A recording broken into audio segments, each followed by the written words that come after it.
Is Deborah away tonight? Yeah, she's going to join a little later. She was hoping to be here when it started, but we'll go ahead and get started since it's 6:30. Okay. And I'll go ahead and welcome everybody to the LOCAC meeting. I'll go ahead and call roll. Uh, Andrea, I don't see her here. David, Here. I'm here. Gary Kutiyama, don't see him. Deborah's not here. John Lint is not here. Uh, Jim Stanfield, not here. And Molly Brown. Here. Okay. Well, we have a small group tonight. I will skip the chairperson's announcements. Does anybody on the council have any announcements? Yeah, I just wanted to make a brief announcement that I was, as of, I guess, Tuesday, I was appointed by Supervisor Gibson to represent District 2 in the Parks and Recs Commission. And I guess the appointment will only go to the end of his term. But anyway, it's so we'll see how that goes. But anyway, I'm looking forward to it. I think I'll certainly learn a lot about how the county government works, and hopefully I can find some there. Hopefully there'll be some good synergies with the work here in LOCAC as well. So thanks to Jim Dantona and to Supervisor Gibson for nominating me and getting it approved through the board. Great. Congratulations. Yeah. Thanks. And we'll expect to see the parks rolling into Los Osos. Yeah, lots of funding. Okay. No, Any anything other more than what we announcements? have will be good. Okay. Hearing no other announcements, we can roll into our county and local reports. I don't see anybody here from the sheriff's department. I do see highway patrols here. So Officer Ferguson, if you want to give us your report. Yeah, good evening, everyone. Appreciate the time here. For the month of January, we had three property damage crashes, with one of those being a DUI crash. We had one minor injury crash, and then two hit and run crashes as well, with one being a DUI. During the month of February, we had five property damage only crashes and no other minor injuries or hit and runs, and none of those were DUIs. During the month of March, we had four property damage only crashes, one hit and run crash, and then one major injury crash that might probably garnered a little bit of media attention for the locals as well. It was on Los Osos Valley Road, west of Turry Road. It was a DUI crash, high speed. We ended up getting there in time and preserved a lot of the evidence, and we've been working in concert with the DA's office to get a good prosecution on this case for that. I also wanted to highlight some of the stats that the San Luis Obispo area does in total. During the first quarter, we made 140 total DUI arrests. We wrote just over 2,300 citations, gave over 500 verbal warnings, and investigated 263 crashes total. I also want to, let everyone know April 28th throughout the state, we're going to have a maximum enforcement periods when we bring all officers on deck and everybody gets out there. It's going to be focused on speed related. So you're likely to see more of our officers out and about during those times. I also want to encourage, if we have a radar trailer, if there's somebody that wants to have the radar trailer put in their neighborhood, please reach out to me or call the area office, and we'll be able to locate that trailer and put it in particular neighborhood for somebody, at least to try to get people to slow down. And then we could additionally put some officers out there following that post of that radar trailer. With all that, that's all I have unless anybody has any information. Just a quick on the radar trailer. Sure. I missed that. Who do we contact? You can Your contact, office? yeah, you contact my office, and let them know, what I said, and they'll be able Okay. to, coordinate and get a location that you want to put that at, and then I can coordinate that to make sure that radar trailer gets put out there. I want to put one on my street. I Yeah. got people come flying down the hill. It's crazy. What I don't know if you want to share that on here. We could talk offline, or you could email me, and I Yeah, can. I'll shoot you an email and we Okay. could talk. But yeah, no, it's people drive way too. I think it's the hill. They just come flying down the hill. They do. They do. Lots of people. And, ironically, I always give people kind of this disclaimer.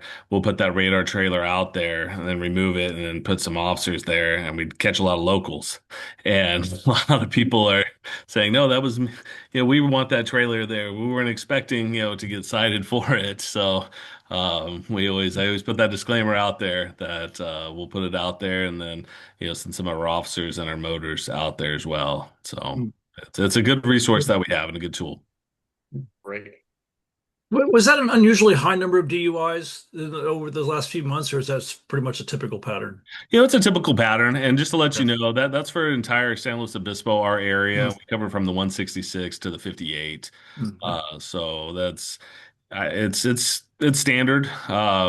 It's nothing unusually high. I like, the more DUIs, the better, frankly, because it lets us know that we're taking people off the road before they end up crashing on it. And then we get a lot of people that are starting to call 911 now, which I encourage. If you see something out there, get on the phone. It's not wrong to call 911 to, report a DUI driver. And that way we can get somebody out there and take that person off the road before they hurt and injure somebody. Thanks. Welcome, Deborah. I'm going to Thank turn the you. meeting back over to you. Oh, well, I skipped the chairperson announcement, so you can okay. do that if you want. Oh, thank you so much. My apologies for being late, but so nice that I know I can call on Jim to get the meeting started on time. I will quickly share my screen, hopefully. Oh, you're going to need to let me be co-host or something so I can do that.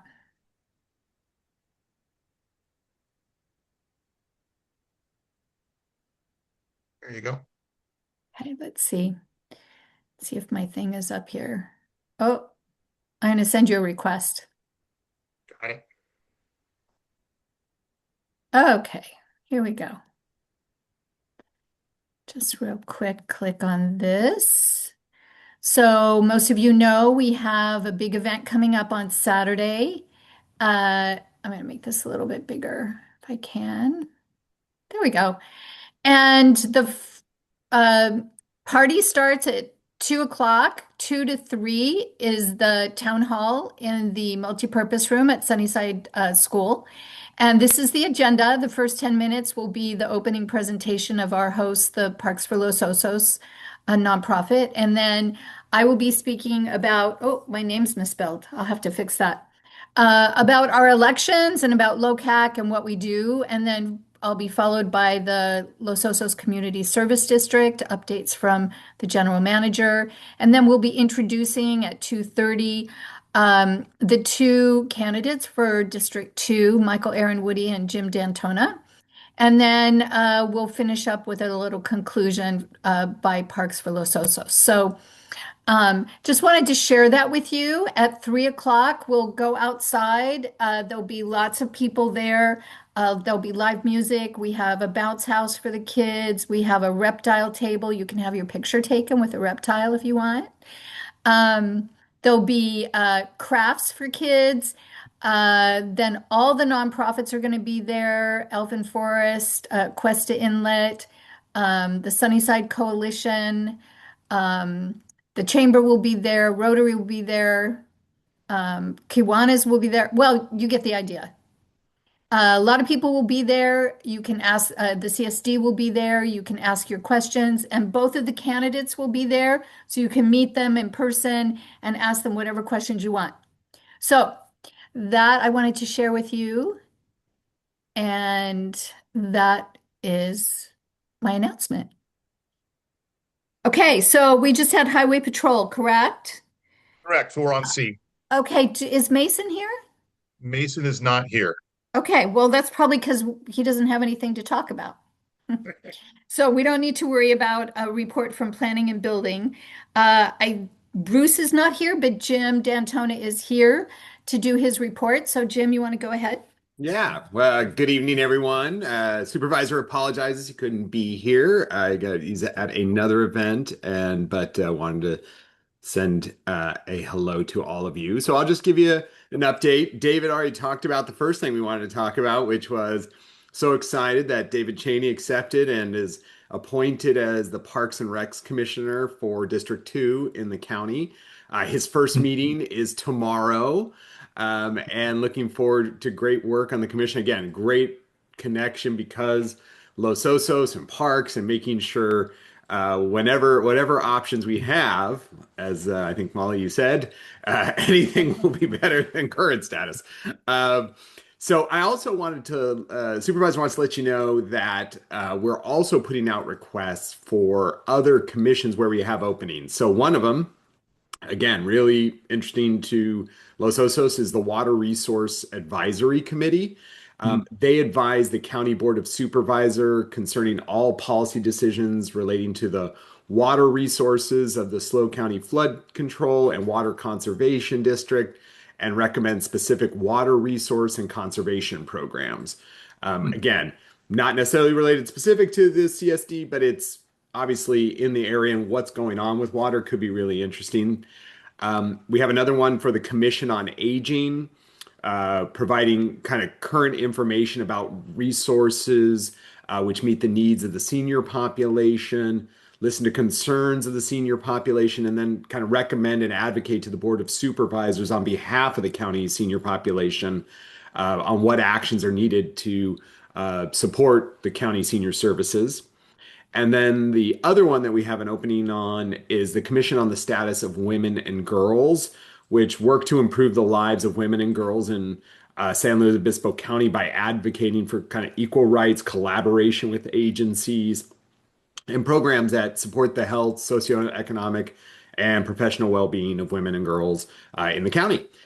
So we're all three of those are places where we have opportunities for constituents to be appointed to. We have openings. So if you want to reach out to the District 2 office, or if you know someone who you want us to reach out to, more than happy to do that, or get that out to others in the area. We'll certainly, well, we'd have to be creative if we do it at Earth Day, but the idea, obviously, we want to get that out and make sure that District 2's voice is there. We had a couple people resign just at the beginning of the year here, and so we want to backfill these roles. Additionally, at the April 7th meeting, the Board of Supervisors reviewed the ad hoc immigration task force, which is really looking at the ICE interactions with the sheriff and the county's infrastructure, and following state rules on how we're integrating or not integrating with ICE. So they had a long discussion, a lot of good information kind of shared. And at the end, they came up with a motion to adopt a formal policy and operational protocol requiring judicial warrants for access to non-public areas and county facilities, and for ICE, and anti-commandeering policy about ICE commandeering county resources, assets, land. Additionally, they're going to have a quarterly, the sheriff's going to put out a quarterly report on his interactions with ICE, and that'll be posted on their website with the publication of frequently asked questions and educational materials to understand what they do and don't have to do, or what they're required to do, what they're required not to do. They are assigning $100,000 from the county to the community foundation's One Slow Fund for children and families, really looking at trying to support potentially children who are left behind because of deportations happening through ICE, and or other folks who are left behind with that being the either the person who was most familiar with living in our community or providing for the family. And then they're also asking staff to come back and return for a pilot with mobile resources to serve immigrant families, seniors, veterans, and other underserved communities. So with the potential of third-party administrators and like kind of figuring out how to support our community during these challenges. So that got passed. That was on the April 7th meeting. Um, Want to let you know that also at the April 7th meeting, the county put forward its some micro surfacing. It's like a slurry seal on our streets to preserve them for longer. And in Los Osos, they're doing Cabrillo Estates next. So, and that should start later this year. Supervisor asked Public Works if that was advisable, given the potential of the upcoming conversation and work related to the potential sewer in the area. And Public Works said, given the timeline and the unknowns, they would prefer to do it. And then if they have to come back and if it gets torn up, at least they'll know the places where what gets put back in, the whole thing will be in a better status than if they had let it go and we don't know if it actually gets passed. So they're going to continue with that. So Cabrillo State should notice probably late summer, early fall, this microsurfacing, and they'll be coming in and kind of slurry sealing streets there. Additionally, and this is something that, if you know folks, this would be a great opportunity. The County of San Luis secured funding from FEMA regarding, and this is the hard part, the 22-23 winter storms for mobile home replacements. So we had a big question like, wait, what? That was 3 years ago. But what they said is you could have gotten your mobile home fixed, but as long as you still have $3,000 or more of damage still existing, they will come in and replace the whole mobile home. So the damage has to be back from that 22-23 storm. But it's all mobile home and it's about, they're also raising, part of it is, lifting up the mobile home so they're not at the flood levels. But again, a little late I would imagine folks who were in a livable condition, but our folks at the aging services actually have said that there are still quite a few mobile homes throughout the county that are still damaged from that 22-23. And so they will actually potentially get their mobile home replaced. There's probably only enough funding for 26 to 30 of them to completely get replaced. It's about $300,000 each. So I'll drop a little note in the chat here if you know anybody who that applies to or that may want to utilize that. It's a good opportunity, and it has all the funding pieces on like what are the requirements on that link when I put it across there. And then finally, wanted to let you know. So Tuesday, forgot what day it is. The Board of Supervisors reviewed an housing element implementation action regarding Action 7 and 8, which were there to streamline permitting and expand housing opportunity areas. Now, the idea was what planning was proposing is in certain areas, it makes a lot of sense to kind of get more density in the middle, in the urban areas, Napomo, certainly like maybe San Miguel, Santa Margarita. But what it was like, we can do, and we'll have objective design standards for all of these. And if you come in and you meet those standards, then it's kind of an over-the-counter permit. Well, as you might imagine, all five of the supervisors said, well, in my community, it would look different. In my community, that standard would look different. And as this site, well, in my area, 3 stories would be a problem. In my area, 4 stories would be a problem. And it was kind of a one size fit all. And it turned kind of into a messy item at the county.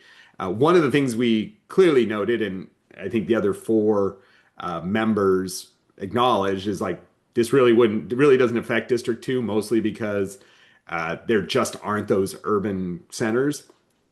Additionally, if you have to go through here, you have to go through coastal. So it really doesn't apply to us, but it was really kind of talking about Napomo, Santa Margarita, Templeton, San Miguel. But it devolved into essentially, well, why doesn't planning come back with a idea? Like, how are we going to reach out to each of these communities and figure it out before we go and spend a ton of resources to make this a thing, and then it all blows up on us? And we spent 3 years doing something that didn't come together. So, during that conversation, as Supervisor Gibson was, as he's using all of that space he had for all the work he's done over the years he's been here, he has dropped all of his housing policy, county knowledge into a white paper that you can find on the county District 2 website. And it's 32 years of housing policy for the county with, spoiler alert, not much success. And so he lays out, it's a really large document. So if you're really into like deep dive on what county policy has looked like and what we have and have not had done, it's on the SLO County District 2 Bruce Gibson site there, where you can just click on it and download the PDF, and you read it at will, maybe just before you go to bed, and it'll help knock you out for the rest of the night. And then I saw, and this isn't really related, but it's obviously related to Los Osos. We just gotten word from our county council that the California Supreme Court has overturned the Coastal Commission's denial of a project from back in 2019 of at around the Highland Drive, Mar Vista Drive area, where a sheer development had proposed 4 new homes, but the Coastal Commission, after approval by the county, the Coastal Commission pulled it and said, no, we're appealing it, and then denied it. And the owner of the property sued, and it went all the way up to the California Supreme Court, and the Supreme Court just overturned it and said the Coastal Commission didn't have authority over what they were appealing it on. So if you read there's a decent summary of it, I think they did a good job actually in the Tribune describing it. And I think both the Coastal Commission and others said this kind of is a one-off process. It doesn't really change all of our authority. It mostly because the local coastal plan that Los Osos has adopted with the new community plan encompasses all the things that the Coastal Commission was trying to deal with. And same with the habitat conservation plan. They were trying to preserve the dunes and all these pieces. So that was news that just popped up today, and wanted to share that. Other than that, available for questions. I don't know if you guys usually get involved in Turry Road. I know that's like the halfway point of, yeah.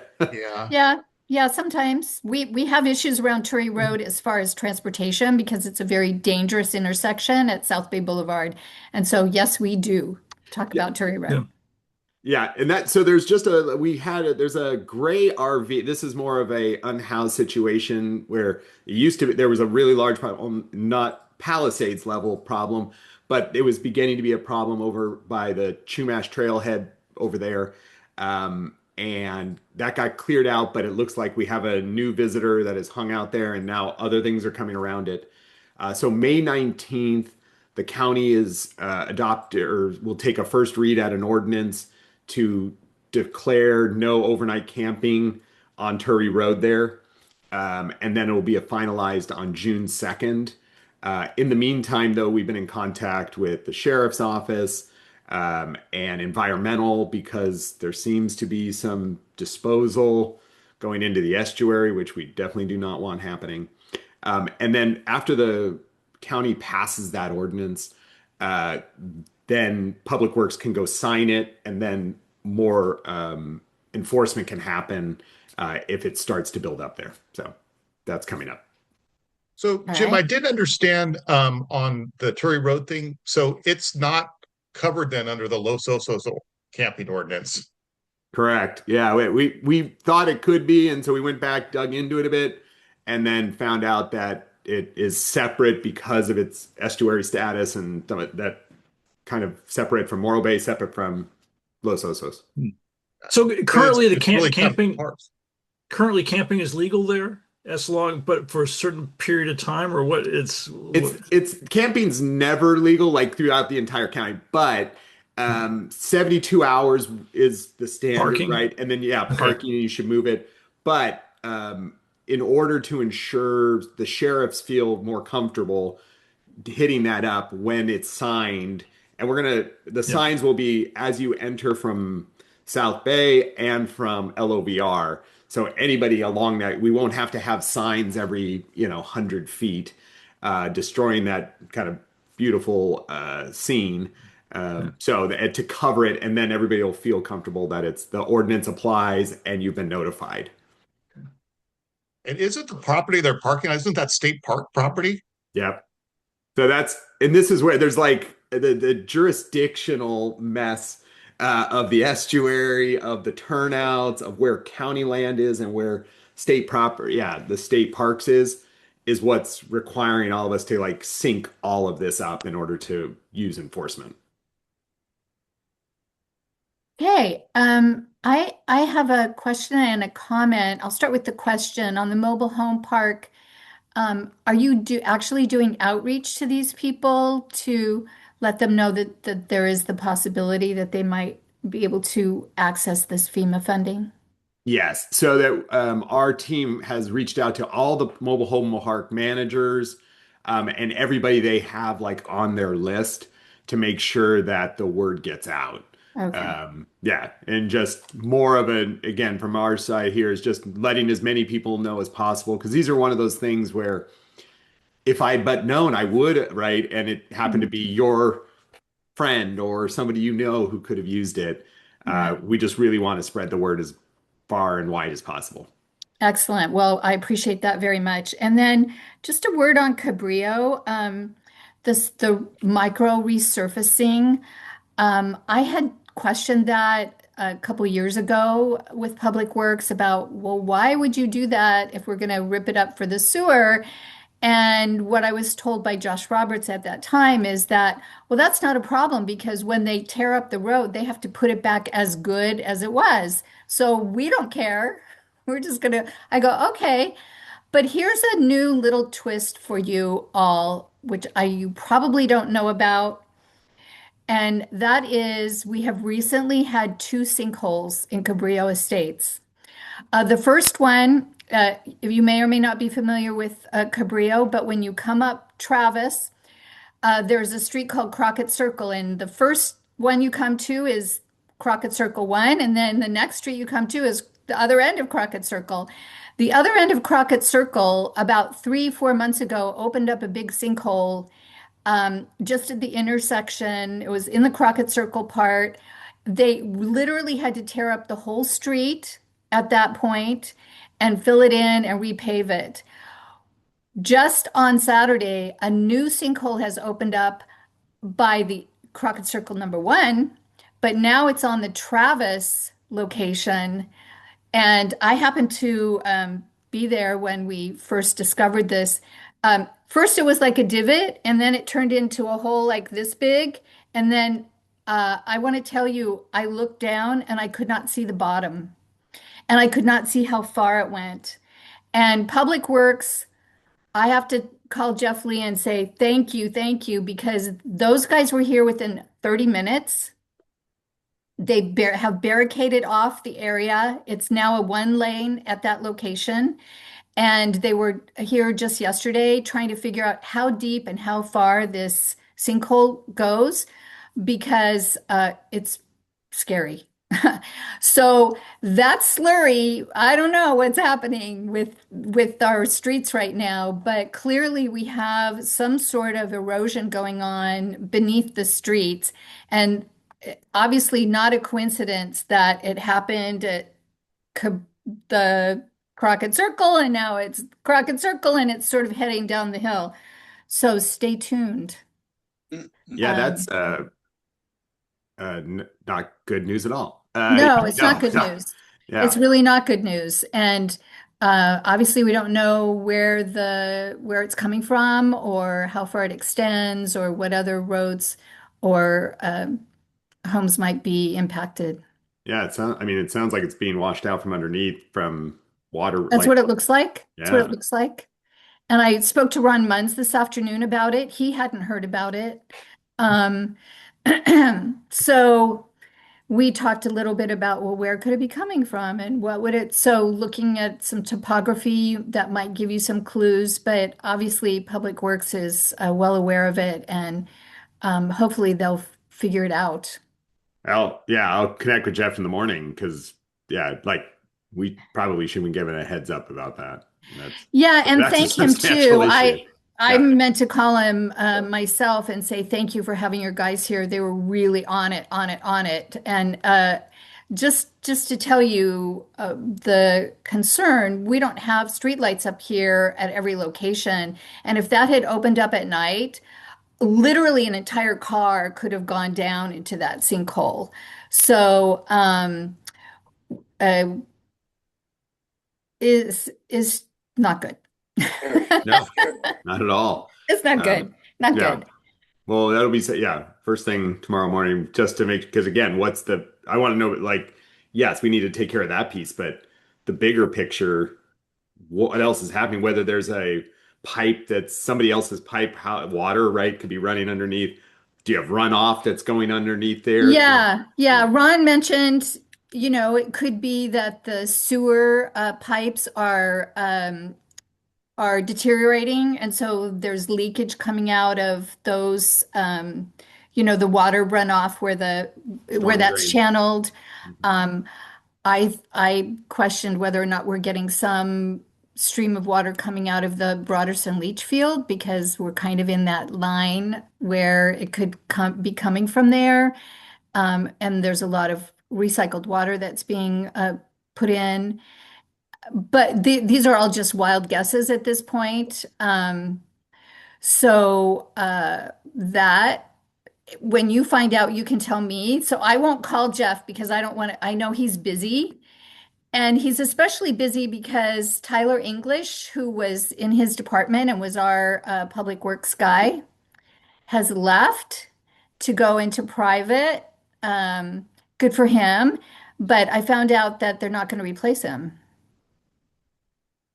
So you might want to check into that because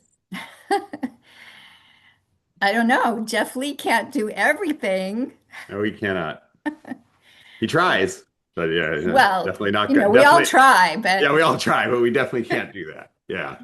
so anyway, I'll see how we're also backfilling that piece because I feel like there's something happening there, but I forget exactly what it is. I'll circle back. okay, well, you can get back to me on that as well. Excellent. Thank you. I think we're now is there anything else for Jim? I don't see any hands. So we'll go on to Chamber of Commerce, Jim Stanfield. Yeah, we'll just CSD report. I'm sorry. It's the CSD Oh, report. CSD. Sorry. Oh, Sorry, okay. Chris. Hold on, Jim. Let's have Chris Bet. Womack do the CSD report.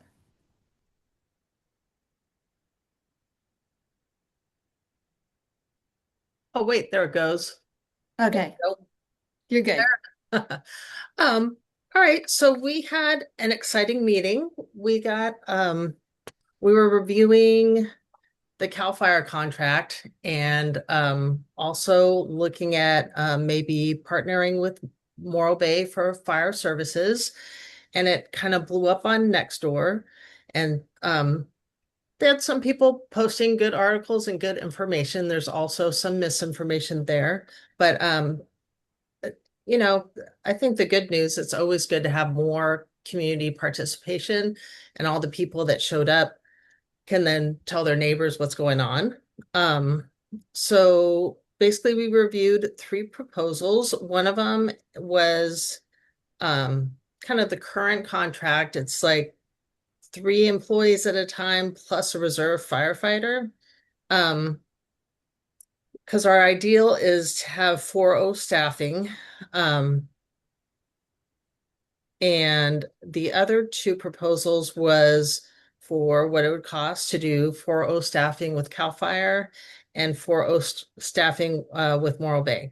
Because that's our ideal, is to have 4 people serving at all times. It makes their responses more robust, because say you have a big structure fire, you can have 2 people go in, but you need 2 people outside. So it's good if we have 4-0 staffing, we don't have to wait for another engine to come from, somewhere else. But anyway, our previously we kind of had the reserve firefighters filling in that 4th position, but lately it's been kind of hard to get enough reserves to fill that. So we often have 3-0 staffing.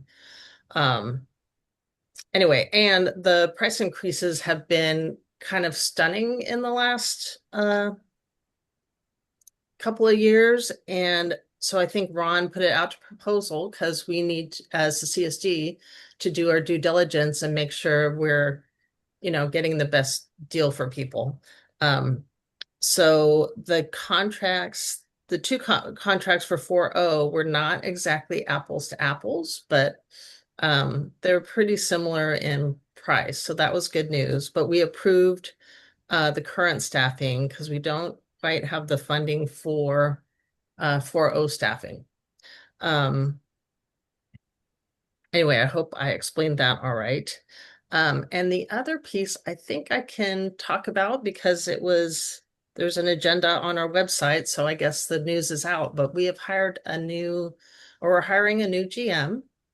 Ron's going to stay with us as assistant GM for a while and help train our new person. I'm very excited about him. His name's Greg Wallach. He is Director of Public Works in Morro Bay. He lives in Los Osos, and he was very familiar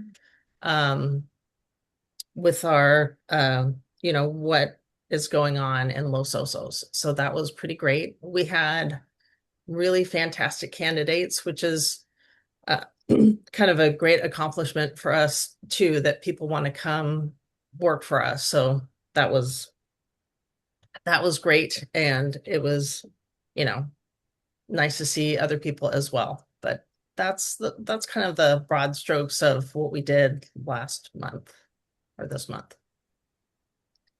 If you have any questions. Molly's got her hand up. All right, Molly. Yeah, so is the current contract and the future contract, do they require 2 paramedics on duty at all times in that fire contract? I think Because that's what it was originally. Oh, was it? Yeah. I know we have at least 1 paramedic. I don't know that we have 2 paramedics.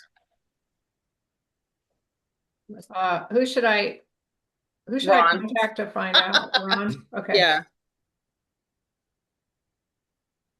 Yeah, because I heard there's some concern about ambulance response, and that was one of the reasons for competing, wasn't it? Morro Bay might have better ambulance response or something. Wasn't there something? They don't have their own ambulance company. The ambulance company is private. Yeah, that's separate, Okay. a separate Okay. contract, separate from the contract. Okay. We're discussing staffing the fire department. Right. And one of the pieces of misinformation is people thought Station 15 was closing, but Station 15 is not closing. We own the station, we own the trucks, we're just talking about the people and the running the people and dispatch and all that stuff. So ambulance, that's a separate contract. And you're right, that's response times in Los Osos has been kind of poor. But I'm not sure we are able to, like take that out to bid. And I don't know if Morro Bay uses the same ambulance or a different ambulance company. I actually It's San Luis Ambulance. The whole county uses San Luis Ambulance. The county has a contract with them. Yeah. So Right. The county went out to bid for a contract. Yes. So yeah, that's at the county level, but that is going on. And I did see that San Luis Ambulance rented, it looks like some office space in Los Osos on LOVR, kind of near Sweet Springs Saloon. And I saw, I've been seeing ambulances parked there. So I thought that they were kind of pressured to up their game with response times in general for the county sometime in the near past. So David, to your point, they may have improved on those metrics for the ambulance. That's a good question, though. So, Any other Chris, questions? I just wanted to ask Chris, I didn't quite catch what was the final contract with CAL FIRE? What are we getting? So the final contract is kind of keeping it as it is right now. And so we have 3 full-time people and we're supposed to have a reserve, but it's hard to keep those reserves because really the other proposals require more money than like we're right now at a bit of a deficit. Like when the increases were 3-4%, we could keep up, but the last increase was substantial, and so we're a bit in a deficit. So we don't really have the money to do 4.0, and to be honest, I think for us to get there, we're going to need a special fire tax, but we don't know exactly how much that would be, so we're not going to ask for that yet. That was my second question. Are you guys going out for a fire tax increase? But I think sounds like you're still thinking about it. Yeah. Oh, I think we know we need it. We know I'm on the emergency services committee, and we know we're going to need it to get the coverage that Los Osos wanted and voted for, back in, I don't know exactly when, 2000 or like we're not quite at the level we would like to be at. And what's the issue with the reservists? Is that just a lack of people or training or funding or So we train them, and the good news is they got someone on social media that was able to get the word out, and we got a bunch of trainees this year. But last year I think we had 6. But the other thing is our state is on fire, and they can get a good paying job somewhere once they get trained up, and so we kind of lose them pretty quickly. And it's a bigger issue because there's not that many people doing trainings like we are, but we kind of, if we train them, we would like them to stay with us for a little while. But it's just the landscape is changing. And if you don't pay them competitively, you're not going to be able to keep them. Yeah, and Christine, wasn't it back in the day there were thousands of people wanting to be firemen, and now, as you say, 6 show up when there's a call. Yeah. I mean, I think we got like 18 or 20 this year. I mean, I think there is a great need for firefighters. I mean, I think, Yeah, it's a good time right now to actually be a young person trying to get in the fire service because there's so many people our age that have retired in the last, 5 to 10 years. So yeah, there's going to be probably less people willing to do a low paid reserve job, and they'll do it if they can get some training as a way to move up the ladder to a bigger department with better pay. But yeah, it's the climate of it. The whole thing is changing. And the other issue is we used to be able to hire locally, like we could make them live within the boundaries of the district. And now they're kind of coming from all over. We don't have enough to recruit locally. I mean, just a lot of little pieces are changing. So, if they are not local and then they can get a job somewhere closer to where they live, they're going to go. Yeah. And it's expensive to live here on a reservist pay. So Yeah. Yeah, but it used to be like not that long ago, Los Osos was kind of the inexpensive place to live, but that's not true now. Yeah. Exactly. All right. Any more questions for Chris and the CSD? Okay. Now we can move on to the chamber. Jim Thanks Stanford. for not skipping me.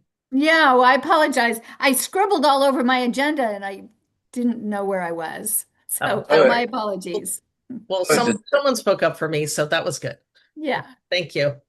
It's a tough act to follow.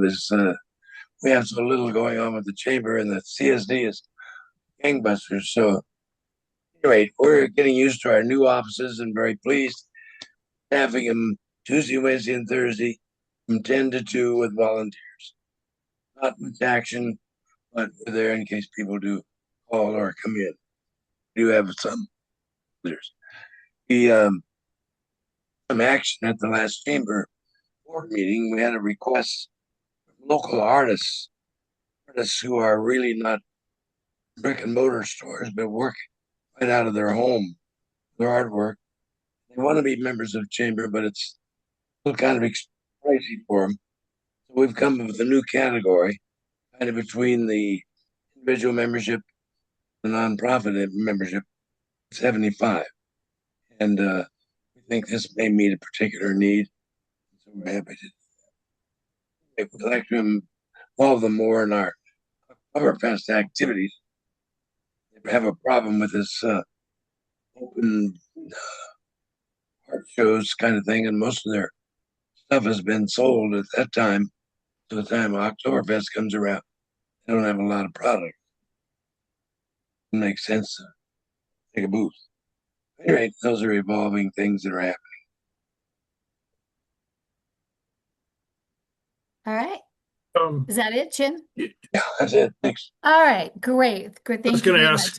Can I say, Jim, I think in a previous meeting, we had some discussion about following up on some of the Los Osos community plan action things for business development and business expansion and business districts. Did you have a chance to do anything and have any discussions with the some chamber? Private conversation with some individual board members, and it just didn't seem right to bring that up at this point. But it's on my back burner, and it's going to pop at some point. So yeah, David, I haven't forgotten it, but it hasn't happened yet. Okay, thanks. Thank you. Any other questions for Jim, the chamber report? I don't see any. Okay. Public comments for items not on the agenda. I see Jeff, you've raised your hand. Jeff Edwards. You're muted. Thank you. Good evening. My name is Jeff Edwards, and unfortunately, I have to express my increasing frustration and objection to the direction LOCAC has taken as it relates to Sunnyside. You've become a promotional body. And I'd like to remind this advisory council that you're bound by the handbook that the County Board of Supervisors approved in 2023. And in fact, that's your charge, is to make recommendations to the Board of Supervisors. And just a quote from the handbook, advisory councils, this is your purpose, advisory councils review and make non-binding recommendations on planning matters such as land use policies, programs, permitting, environmental review, and zoning. It has nothing to do with promotion of a tax measure. And I think you've lost your way. Based on the contents of the LOCAC website, what I've already heard this evening and what I'm likely to hear later about additional promotions regarding a tax measure, I just think LOCAC has completely lost its way. You're not a legislative body and you're not a promotional body. You have assumed, in my view, a completely improper relationship with the CSD and its board members. And you're, in my view, improperly using the platform you have to promote a tax measure. And, I have to tell you, if you don't already know, Los Osos is not a wealthy community and it has no additional tax bandwidth, but for perhaps the upcoming fire tax increase. That is what the people should reserve their money for. Sunnyside is not a park property. It has 50 feet of elevation change from top to bottom. And if you're talking about active recreation, this is not the property. It's my view, I believe sincerely that the primary purpose of this entire effort is to keep this property out of the hands of the private sector. I think that's objectionable. Does anyone here know about the vision statement that was established by LOCAC that's been incorporated into the Los Osos community plan? That's your job, is to support the vision statement. Sunnyside for active recreation, a dog park, etc., is completely an antithesis to that vision statement. And I find it ironic that the very property that could create a catalyst to develop business that the chamber could support, you're not following that path, which is that's your goal, your task. So I'm just completely lost. I'm confused that you've lost your way as an advisory body. Promoting tax measures not your purview, and I just again find it ironic that you're working at cross purposes to what could be the renaissance of our downtown in Los Osos. It's an eyesore right now. Businesses, the chamber can't support any businesses because they're struggling so much. Anyway, thank you. I'm done. Thank you for your comment, Mr. Edwards. Do we have any other comments from the public for items not on the agenda? Don't see any hands. Okay, so we'll move on. There's no consent agenda items. There are no regular agenda items, so we'll move on to committee reports. Jim Stanfield, you're up again for treasurer's report. Real quick, the beginning balance March 1 was 2,352.79.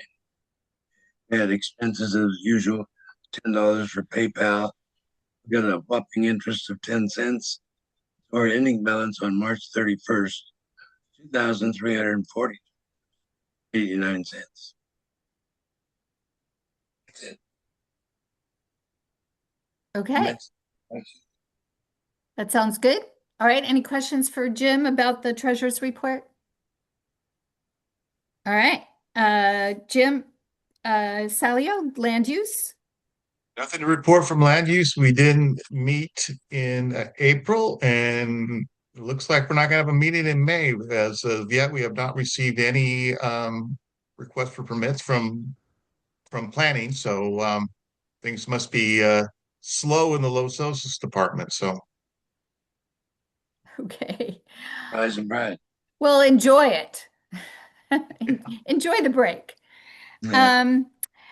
I don't see Andrea here tonight, and I don't see John, so it doesn't look like we'll have a tree and landscape committee meeting unless there's somebody who is appointed to do that report on their behalf. So I don't see that. All right, well then that gets to the Active Transportation Committee, and I do have a couple of things to share with you. I think I mentioned this to you in the past that May is Bike Month in the county, and we have actually two events going on here in Los Osos. I'll share my screen and show you. The first one is a bike rodeo.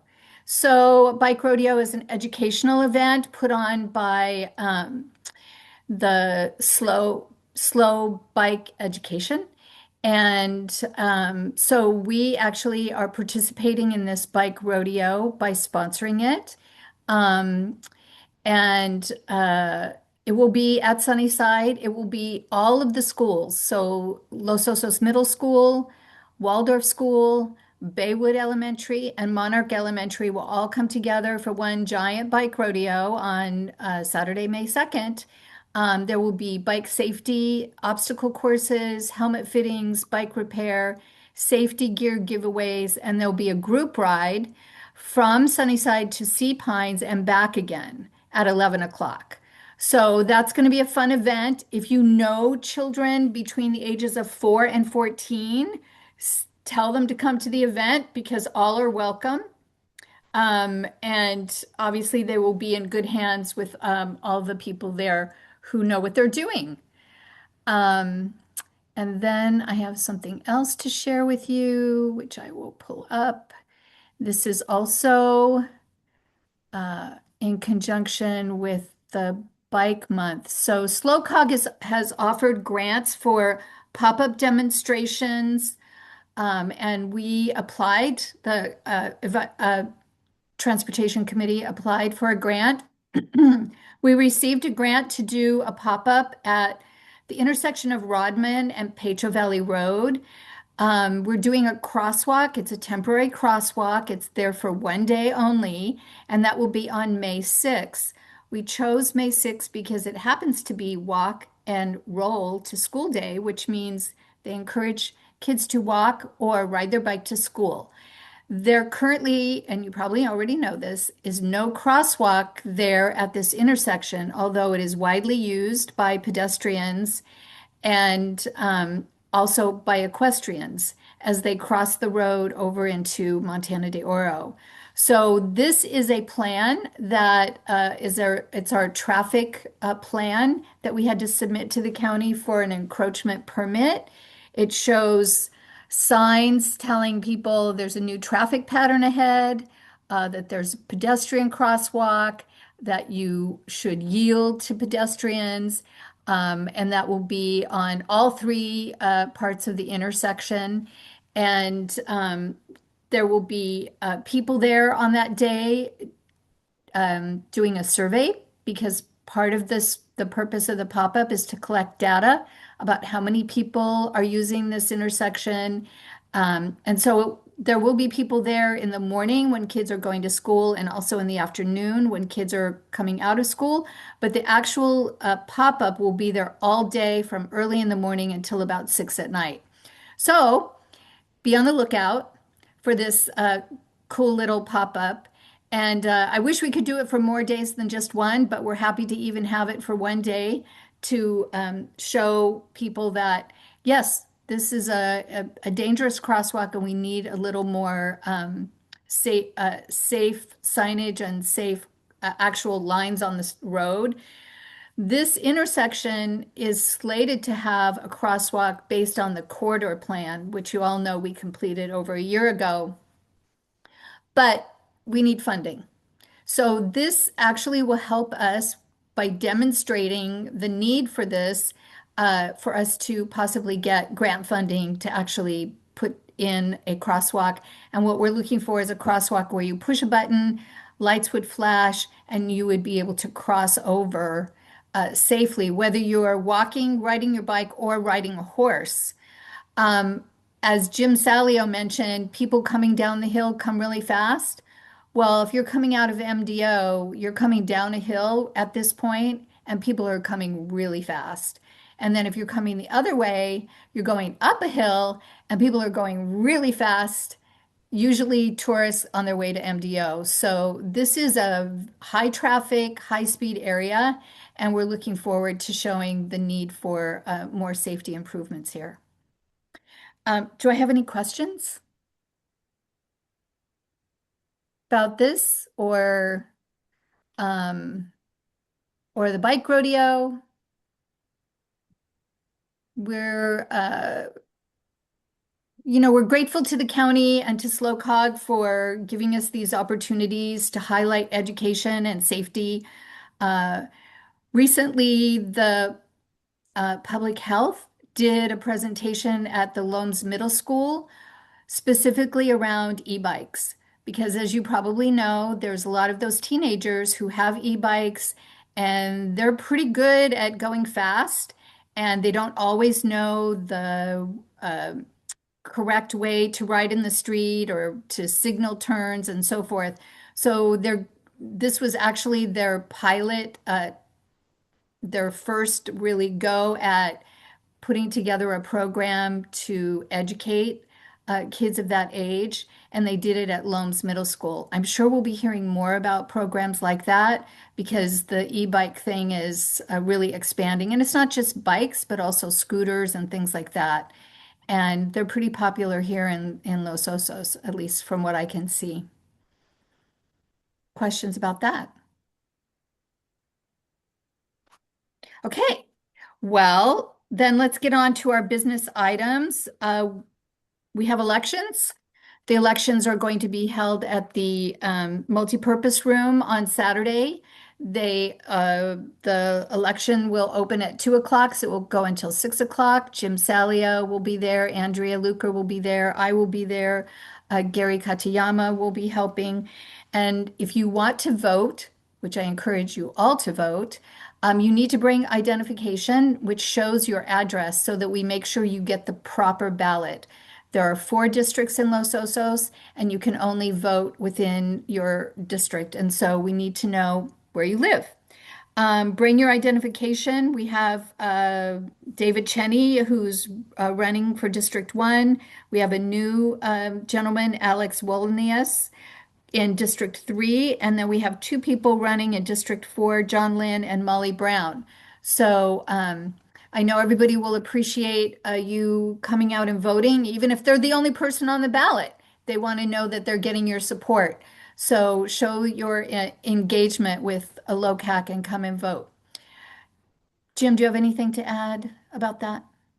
No, just we'll be there from 2 to 6. So I think it's good that we're doing it in coordination with the event there. So at least people will be there.